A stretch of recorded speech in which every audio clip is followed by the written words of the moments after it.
В последнее время мне приходится давать интервью с таких вот горячих наших точек пожара, либо где-то вот что-то надо срочно построить, режим ИЧС.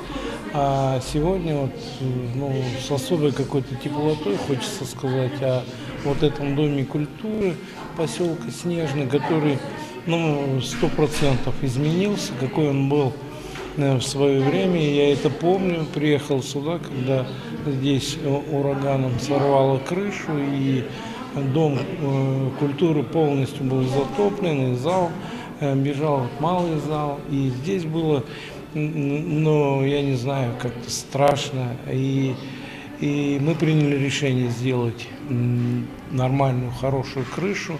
Когда крышу сделали, приехали, посмотрели, она получилась красиво. Сама эта территория ухожена, очень хорошие люди живут в Снежном. А зашли сюда, клуб, и как-то само по себе было принято решение, надо отремонтировать, причем отремонтировать капитально, чтобы здесь было красиво и приятно заходить. Я думаю, что люди по достоинству оценят вот тот маленький вклад, который мы внесли для красоты поселка, для души жителей Снежного.